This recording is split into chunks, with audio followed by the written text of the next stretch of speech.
In April of 2026, a lab in China ran a single solar cell through a certified test and got a number that should not have been possible: 35.5%.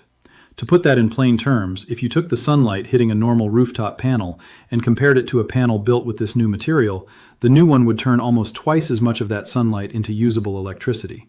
Silicon, the material inside nearly every solar panel on Earth, has a hard physical ceiling on how efficient it can ever be, no matter how good the engineering gets. This new material was never supposed to get anywhere close to that ceiling, let alone blow past it. And here is the part that sounds like a typo. This record-breaking layer is grown out of a liquid, in water, at temperatures barely hotter than a cup of tea, while silicon has to be melted in a furnace hotter than lava just to become usable.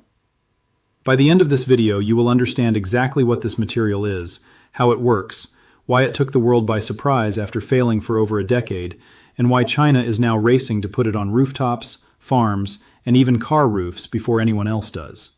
If futuristic energy tech like this is the kind of thing that keeps you up at night wondering what comes next, sticking around and subscribing means you will not miss the next breakthrough we dig into.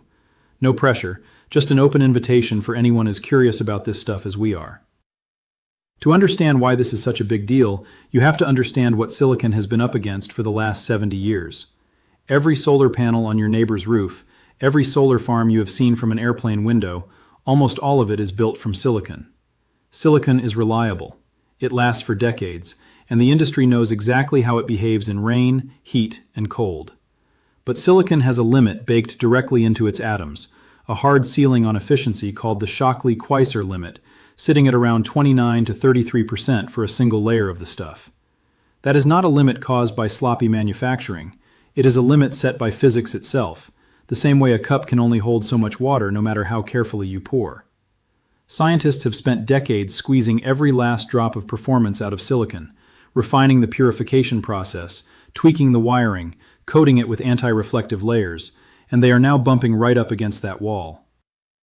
One industry expert described it bluntly: engineers have basically squeezed almost all the juice out of that lemon. There simply is not much room left to improve, and everyone in the solar industry has known this was coming for years.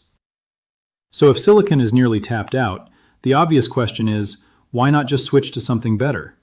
That is exactly what scientists tried to do, starting more than a decade ago, with a strange, colorful, crystal-like material called Perovskite, named after a Russian mineralogist who first studied a similarly structured mineral back in the 1800s.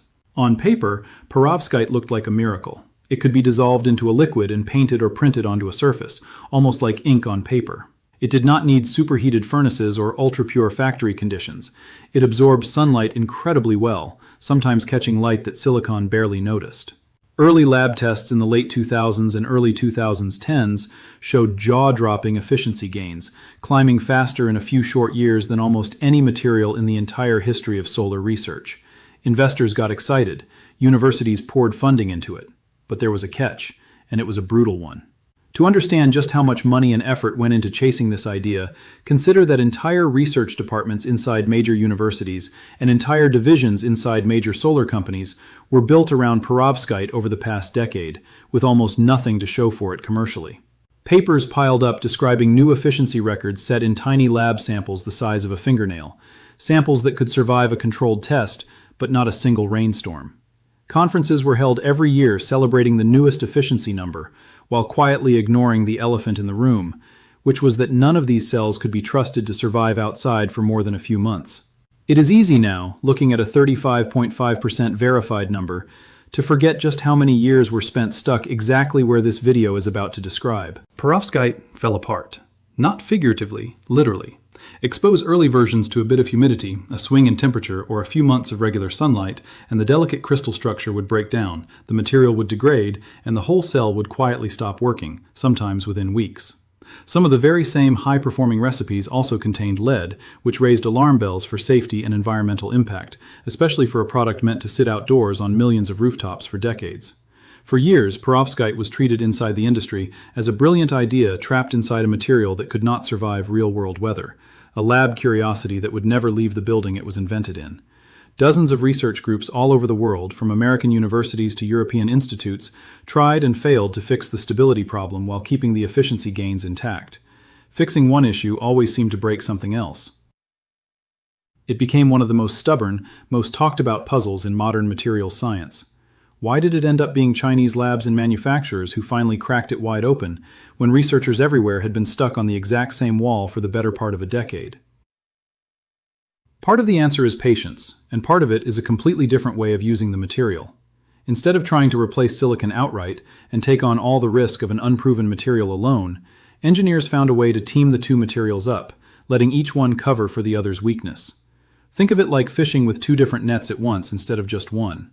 Sunlight is not one single type of light, it is made up of a whole rainbow of different wavelengths, some short and energetic, some long and gentle, invisible bands stacked on top of each other. A silicon cell is like a net with medium-sized holes. It catches a decent amount of fish, but plenty slip straight through uncaught, wasted as heat instead of electricity. Perovskite, it turns out, is fantastic at catching exactly the short wavelength fish that slip through silicon's net untouched. So instead of choosing one net, engineers started stacking two nets on top of each other in a single device. A thin layer of perovskite sits on top, catching the short wavelength light first, and the silicon layer sits underneath, catching the longer wavelength light that passes straight through the top layer. Together, they catch far more fish than either net ever could working alone. That stack design is called a tandem cell, and it is the exact structure behind that record-breaking 35.5% number. Building it is a careful, step-by-step process, and it helps to picture it like assembling a very precise sandwich, layer by layer. First, engineers take a standard silicon wafer, the same base material used in ordinary rooftop panels, and prepare its surface so the next layer will bond to it cleanly, almost like sanding a table before painting it. Second, they take perovskite's raw ingredients, mainly iodine, bromine, and simple organic salts, all cheap and widely available around the world, and dissolve them into a liquid solution, similar in idea to mixing a powder into water. Third, that liquid is spread across the silicon surface in an extremely thin film, sometimes using a method as simple as spin coating, which is a bit like spinning a plate of syrup so it spreads out into an even, smooth layer using nothing but spinning force. Fourth, that thin wet layer is gently heated, not blasted with furnace-level heat, just warmed enough for the atoms inside to snap themselves into a tight, cage-like crystal structure, locking together almost like microscopic Lego bricks, finding their exact matching studs. Fifth, engineers fine-tune the exact chemical mixture so the perovskite layer catches a specific slice of the light spectrum, a process sometimes called band gap tuning, which is simply adjusting the recipe so this top layer grabs the wavelength silicon is worst at catching. Finally, protective layers are sealed on top to shield the delicate perovskite crystal from moisture and oxygen, the two exact things that used to destroy it within weeks. The result is a two-layer solar cell that captures far more of the light hitting it than silicon could ever manage sitting on its own. Simple in concept, brutally hard to perfect in practice. It helps to picture what this material actually looks like too, since it is not some invisible high-tech film. Fresh perovskite often has a deep, almost gemstone-like color, ranging from amber to near black depending on the exact chemical recipe, which is part of why early researchers were so drawn to it, since a material that visually looks like it is soaking up light tends to actually be good at soaking up light. So what actually changed to finally make that last protective sealing step hold up outside a lab? That is where Chinese manufacturers spent the last several years grinding away, mostly outside the spotlight, on the unglamorous, unsexy problem of durability, testing sealants, testing edge protection, testing different crystal recipes over and over. LONGi, one of the largest solar companies in the world, has published a steady, verifiable climb of results, rather than one lucky headline.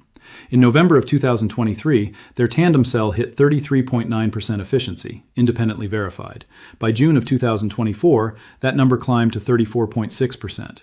By April of 2025, LONGi had pushed the record to 34.85%, confirmed using testing standards used internationally by outside laboratories.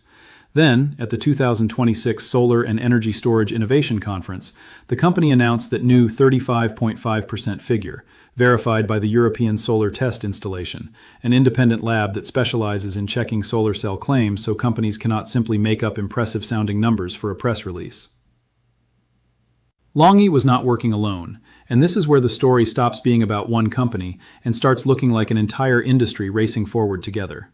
In Hefei, a city in Anhui province that has quietly become one of China's major hubs for advanced electronics manufacturing, a company called Hefei BOE Solar Technology reported its own milestone. Their small test cell reached 27.37% efficiency under third-party testing, and they claim something almost as impressive on the manufacturing side of the business. They took a brand new Perovskite production line from installation to producing its first working sample in just 38 days, a speed the company says set a new industry record for how fast this kind of factory line can go from empty floor to working product. Meanwhile, in Shenzhen, a startup called Solar-Eon reported a certified 27.87% efficiency for a single-layer Perovskite cell, verified by China's National Photovoltaic Industry Metrology and Testing Center, with a fill factor, a measure of how cleanly a cell converts the sunlight it absorbs into usable electrical current, of 87.61%. In January of 2025, GCL Optoelectronic Materials announced a 22.4% efficiency record for a full-sized Perovskite module, not just a tiny postage stamp-sized lab sample, but a panel closer to something you could actually buy and bolt onto a roof. And on the tandem side, companies like Trina Solar and Jinko Solar have been developing their own Perovskite silicon tandem lines, with Trina reportedly licensing early tandem patents from Oxford PV, one of the original pioneers of this technology in the United Kingdom, showing how tightly connected this global race has become, even as China pulls ahead on manufacturing speed. China is not racing in an empty field either, and understanding the global competition makes its lead look even more impressive. In Germany, Oxford PV's manufacturing partners have already shipped commercial tandem modules rated at 24.5% efficiency to utility customers in the United States, proving that Western companies are shipping real product too, not just publishing papers.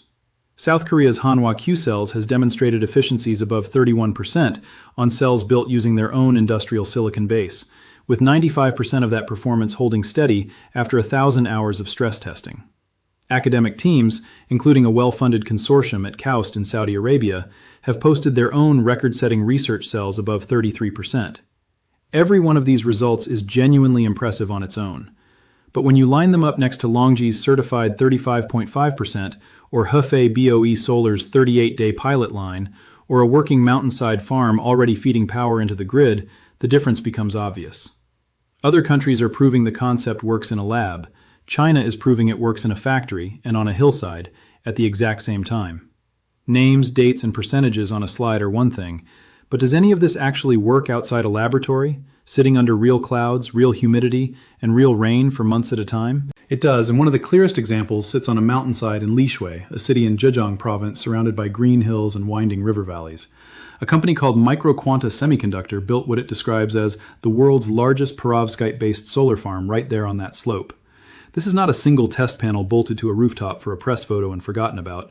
It is a working installation, generating power the same way any solar farm does, connected to the grid, exposed to weather every single day, except the panels are built around Perovskite technology instead of relying purely on silicon. It stands as a real, weather-tested answer to years of skepticism about whether Perovskite could survive outside a climate-controlled lab, and it has been quietly running while headlines focused on lab records instead. Hefei BOE Solar has its own proof point too, sitting closer to the factory floor than a finished farm. Their pilot production line, the very same one built in just 38 days, was able to manufacture a module measuring 2.88 square meters that produced 579 watts of power, working out to an area efficiency of just over 20% for a full-size panel, not a tiny lab sample the size of a coin. That gap between a tiny record-breaking chip and a real room-sized panel that can actually be shipped and installed is usually where promising lab materials quietly go to die. Here, for the first time in this material's history, that gap is genuinely starting to close. And because perovskite can be grown as a thin, flexible film instead of a rigid brick like traditional silicon wafers, engineers are already testing shapes silicon could never manage. Flexible perovskite sheets thin enough to bend around a curved surface have been demonstrated at efficiencies above 28%, opening the door to solar material laminated onto curved car roofs, the fabric of a tent, or the curved surface of a drone wing, applications where a rigid silicon panel would simply never fit. None of that is mainstream yet, but the same underlying chemistry powering that mountainside farm in Lishui is what makes those bent, curved, oddly shaped future applications even possible in the first place. Zoom out for a second, because the stakes here get much bigger than any single company or any single percentage point on a chart. China already dominates the global silicon solar supply chain in a way few industries are dominated by one single country. Estimates put China's control of the world's polysilicon and solar wafer production somewhere between 80 and 90%. That is the raw material almost every silicon solar panel on the planet is built from, largely flowing from one country's factories. Perovskite changes that raw material equation entirely. And this is the part that makes it geopolitically interesting, not just scientifically interesting. Instead of needing silicon refined in energy-hungry, expensive furnaces, perovskite relies on iodine, bromine, and organic salts, materials that are far more widely available around the world and processed at low temperatures instead of blast furnace heat. In theory, that opens a door for other countries, including the United States and nations across Europe, to eventually build a solar supply chain that does not run entirely through Chinese silicon refineries. Analysts have pointed to this exact opening as a genuine pathway toward energy independence for countries currently locked out of the silicon race. But right now, ironically, China's own manufacturers, LONGi, GCL, Microquanta, Hefei BOE, and a growing list of others, are the ones setting the efficiency records, running the pilot factory lines and filing the patents fastest, essentially getting a head start on the very technology that could someday loosen their own grip on the market. China's government has even named perovskite photovoltaics a strategic technology inside its official long-term development plans, treating it less like a niche laboratory experiment and more like a chosen pillar of the country's entire energy future.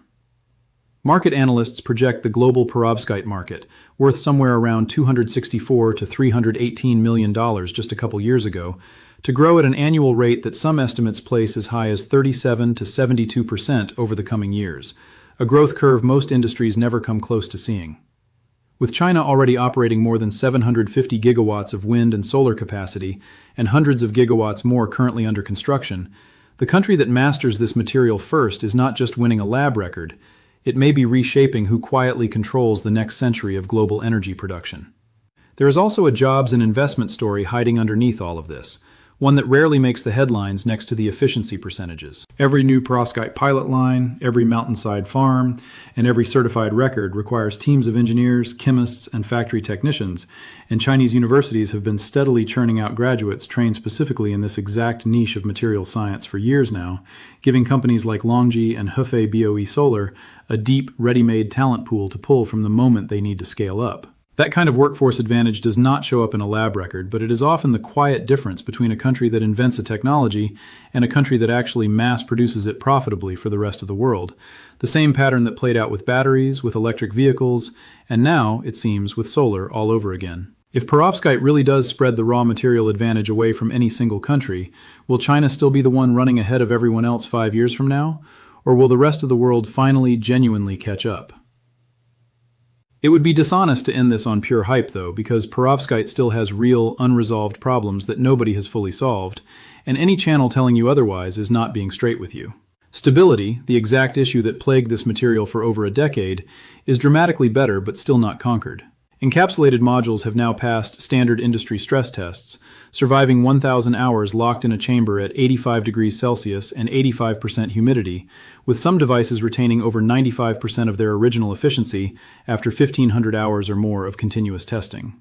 That sounds impressive, and it genuinely is real, measurable progress compared to where this material stood just a few years ago.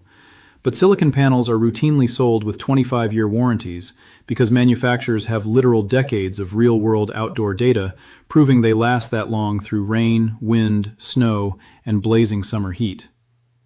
Perovskite technology, even in its best current lab-tested form, does not have anywhere close to that kind of long-term track record yet. Nobody can honestly promise a perovskite panel installed today will still be working at full strength in the year 2051, simply because nobody has had one sitting outside on a real roof for that long. The honest, responsible position right now is optimism backed by caution, not a victory lap. And most of the engineers actually working on this technology inside these Chinese labs will tell you the exact same thing if you ask them directly, instead of just reading their press releases. Cost is another honest wrinkle in this story, and it matters just as much as the efficiency headline. Manufacturing estimates put tandem perovskite silicon modules somewhere between 29 and 42 cents per watt to produce right now, compared to roughly 20 to 28 cents per watt for today's most efficient, high-end silicon panels, made at massive, mature industrial scale. Tandem cells are expected to eventually make up for that price gap by squeezing more power out of the same amount of roof space or farmland, which lowers other surrounding costs like wiring, mounting hardware, and land use for large solar farms. But that math only fully proves itself once factories are producing these panels by the millions instead of by the small pilot batch. And right now, most of this technology is still living somewhere between the pilot line and true mass production, a stage where costs are historically at their least predictable and where early promises most often get revised downward once real-world manufacturing kinks show up. Some analysts, including energy researchers at Bloomberg NEF, remain openly skeptical, arguing that despite years of genuinely dazzling lab results, Perovskite still has not proven it can compete with silicon on cost and long-term reliability once you scale things up to a massive commercial level. And then there is the lead question, which deserves an honest mention rather than a quiet skip. Many of the best-performing Perovskite formulas still contain small amounts of lead, and while it is sealed tightly inside protective layers today, researchers are still actively working on formulas that either remove lead entirely or guarantee it can never leak out, even decades down the line, even after a panel is cracked, damaged in a storm, or eventually thrown away at the end of its life. It is a slow, careful process, and rightly so, since a mistake here would not just hurt one company's reputation, it would hurt the reputation of the entire technology worldwide. Manufacturing at true global scale is its own separate mountain to climb, one that gets far less attention than the flashy efficiency headlines. A tiny lab cell only has to work once, under carefully controlled conditions, to set a record. A factory producing millions of panels a year has to make that exact same chemistry work perfectly, every single time, on a production line running continuously, with almost zero tolerance for tiny defects that would ruin the whole product. Even a small dip in manufacturing yield, the percentage of panels coming off the line that actually work correctly, can turn a promising factory into a money-losing one almost overnight. Hefei BOE Solar's 38-day pilot line is an encouraging sign of speed, but speed is not the same thing as running smoothly for years without expensive hiccups. So here is the honest, no-exaggeration version of this story. A material that scientists once wrote off as too fragile to ever survive outdoors is now hitting efficiency numbers silicon alone could never physically reach, verified by independent labs rather than just company press releases eager for headlines. Chinese companies like LONGi, GCL, Microquanta, and Hefei BOE Solar are not just chasing lab records anymore. They are running real pilot factories and building mountainside solar farms, proving this idea genuinely works outside a controlled laboratory room. The stability problem that killed Perovskite's momentum for over a decade is measurably, provably better, even if it is not fully solved yet. And the cost question will only get a real, final answer once production scales up far beyond where it currently sits today. If this technology keeps climbing the way it has for the last 3 years running, the solar panels going up on rooftops by the early 2030s might barely resemble the ones being installed today. And the country that perfects this manufacturing process first will carry a serious, lasting head start into the next great global energy race. Whether that head start stays firmly with China or eventually spreads out to labs and factories in other countries is still a genuinely open question, and one absolutely worth watching closely over the next few years, especially as more certified records get announced and more pilot lines quietly switch over to full production. If you made it this far because this kind of engineering genuinely fascinates you, hitting like helps this channel keep finding stories like this one, and subscribing with notifications turned on means you will catch the next breakthrough the moment we cover it, instead of stumbling onto it months later. Here's a question worth sitting with. If Perovskite panels eventually get cheap enough and durable enough to go on literally everything, your car roof, your windows, even your backpack, what is the first everyday object you would want to see turned into a solar panel, and why? Drop your answer in the comments.